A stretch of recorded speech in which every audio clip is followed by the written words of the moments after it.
अस्सलाम वालेकुम दोस्तों, कैसे हो? उम्मीद है कि सब खैरियत से होंगे। अल्लाह आप लोगों को ऐसे ही खुश रखें। आज एक बुरी खबर और अफसोसनाक खबर से आपको रूबरू करवाना है। न्यूज या खबर बताना मकसद नहीं है, बस उसके पीछे की हकीकत और बेदारी करना मकसद है। पहले आप शॉर्टकट में पूरी खबर सुन लीजिए कि अभी कल या परसों की बात है कि संभल शहर के पुलिस एसडीएम और वहां के सीईओ के अंडर में एक ओयो होटल पर छापा मारा गया। पुलिस को खबर मिली थी कि वहां पर कुछ गलत काम हो रहा है, यानी जिस्म फरोशी वगैरह का। जब पुलिस ने छापा मारा तो 14 लड़के और लड़कियां वहां से आपत्तिजनक स्थिति में यानी काबिले एतराज हालत में पकड़ी गई।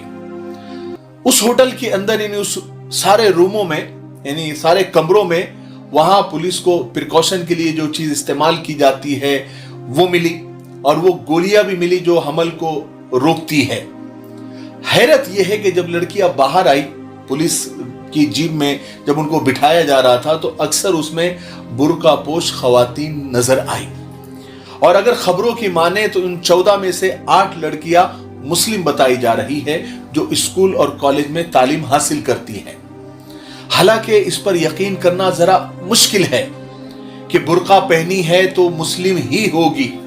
यह भी हो सकता है कि कोई और भी हो, क्योंकि आजकल ये ट्रेंड बन गया है कि गलत काम करने के लिए कुछ लोग बुर्के का इस्तेमाल करते हैं। लेकिन मुस्लिम होने से भी इनकार नहीं किया जा सकता। देखिए, दाढ़ी रखने वाले गलत नहीं होते। हां, कुछ गलत लोग दाढ़ी रख लेते हैं और उसका गलत इस्तेमाल करते हैं। बुर्का पहनने वाली लड़कियां गलत नहीं होती। हां, कुछ गलत लड़कियां बुर्का पहन लेती है और इस तरह से दाढ़ी और बुर्का कभी कभी बदनाम हो जाते हैं। मैं ये वीडियोस जो संभल के वीडियोस हैं तो मैं देख रहा था यूट्यूब पर, ट्विटर पर, फेसबुक पर। मैं जब रिसर्च कर रहा था तो मैं कमेंट्स भी पढ़ रहा था। तो कमेंट्स में लोग लिख रहे थे, कोई कह रहा था कि आजकल की लड़कियों पर भरोसा नहीं करना चाहिए, कोई कह रहा था कि लड़कियों को कॉलेज नहीं पढ़ाना चाहिए, कोई कह रहा था कि बाहर किसी शहर में लड़कियों को नहीं भेजना चाहिए, वगैरह वगैरह। इस तरह के कमेंट्स आ रहे थे। मैं ये कहना चाहता हूं कि अपनी बेटियों को पढ़ाए और भरपूर पढ़ाए। नहीं पढ़ाएंगे तो हमारी बेटियां जाहिल के जाहिल रह जाएगी। बेटियों को पढ़ाए भी, बच्चों को पढ़ाए भी, उन पे भरोसा भी करें, लेकिन सिर्फ याद रखें कि अंधा भरोसा नहीं करना चाहिए। अपनी औलाद को पढ़ाएं, खूब पढ़ाएं, ऊपर तक लेकर जाएं, उनको आईपीएस आईएएस बनाएं, लेकिन अपनी निगरानी भरपूर रखें।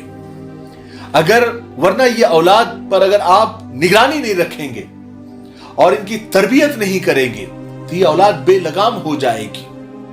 और अंधा भरोसा और तरबियत से खाली औलाद फिर ओयो में पकड़ी जाती है।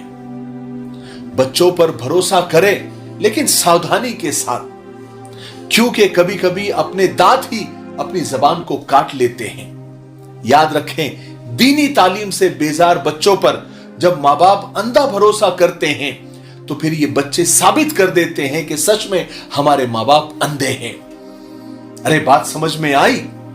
मैं उन औलादों से और उन बच्चों से भी कहना चाहता हूं कि जिनके माँ बाप ने उन पर भरोसा किया है, उनसे उम्मीदें लगाई है कि याद रखो बच्चों, तोड़ना है तो किसी का रिकॉर्ड तोड़ो, लेकिन कभी अपने माँ बाप का दिल और भरोसा मत तोड़ो, क्योंकि जिंदगी का सबसे जोरदार थप्पड़ भरोसा ही मारता है। अगर आपके माँ बाप ने आप पर आंख बंद करके आप पर भरोसा किया है या भरोसा करते हैं तो अपने माँ बाप को यह एहसास मत दिलाओ कि वो सचमुच अंधे हैं। याद रखो बच्चों, भरोसा मांगा नहीं जाता, जीता जाता है। ये वो दौलत है जो मांगी नहीं, कमाई जाती है। भरोसा और दिल टूटने की आवाज नहीं होती, लेकिन उसकी गूंज जिंदगी भर सुनाई देती है। क्योंकि भरोसा एक छोटा सा लफ्ज है, सोचने में सेकंड, बोलने में मिनट, समझने में दिन, लेकिन उसको साबित करने में जिंदगी लग जाती है। इसलिए मैं ये कहना चाहता हूं आखिर में, सबसे पहले अपने बच्चों को दीनी तालीम दो, कुरान और हदीस की तालीम दो, अल्लाह रसूल की मोहब्बत, उनका डर पैदा करो, कब्र का खौफ, अल्लाह के सामने खड़े होने का डर उनको दिलाओ। जब हमारी औलाद दीनी तालीम से आरास्ता और पैरास्ता होगी तो वो हर हाल में जब अल्लाह से डरने लगेगी तो गलत काम से बाज रहेगी। जब औलाद के दिल में बचपन से ही अल्लाह का डर आ जाएगा, जब वो नमाज के पाबंद, कुरान की तिलावत के पाबंद हो जाएंगे, फिर भेज दो दुनिया के किसी भी कोने में, वो गंदा काम तो दूर, यानी सोचना तो करना तो दूर, सोचना भी गवारा नहीं करेगी। अल्लाह की मोहब्बत, अल्लाह का डर इंसान को गलत सोचने और गलत करने से रोकता है। इसलिए दीनी तालीम, यानी पूरी बातों का जो यानी कंक्लूड और जो नतीजा हो ये है कि अपनी औलाद को आप पढ़ाएं, भरपूर पढ़ाएं, आखिर तक पढ़ाएं, लेकिन अपनी निगरानी में आंख बंद करके भरोसा नहीं, और अल्लाह का डर और दीनी तालीम से आरास्ता, पैरास्ता और तरबियत पहले उनकी करे, फिर उनको आगे बढ़ाए। अगर दीनी तालीम नहीं होगी तो फिर ऐसे मसाइल पैदा होते हैं, या फिर इस जैसे और ऐसे मसाइल जिससे माँ बाप के, पूरे खानदान के, पूरी कौम के मुंह पर कालिक पोत देती है ये औलाद। इसलिए तरबियत, और वो भी दीनी तरबियत बच्चों की होना चाहिए, और तालीम से बिल्कुल दूर नहीं रखना चाहिए। ये एक बहुत बड़ी जिम्मेदारी है।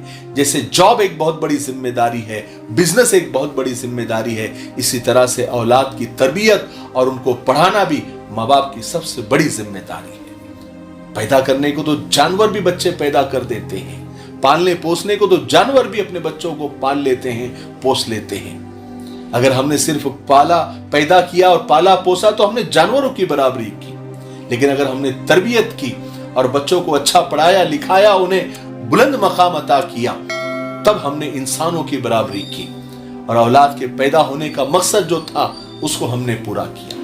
मुझे उम्मीद है कि आज की बातों से हमको बहुत कुछ सीखने को मिला होगा। ये खबर भी मैंने इसलिए बताई कि उसके पीछे मुझे ये सब बातें आप लोगों से करनी थी। तब तक मेरे लिए, पूरी उम्मत के लिए, पूरी इंसानियत, पूरी मानवता के लिए, और हमारे प्यारे मुल्क भारत के लिए, और यहाँ की अमन, शांति, तरक्की, उन्नति के लिए खूब दुआएं करते रहे। अस्सलाम वालेकुम व रहमतुल्लाहि व बरकातुहू।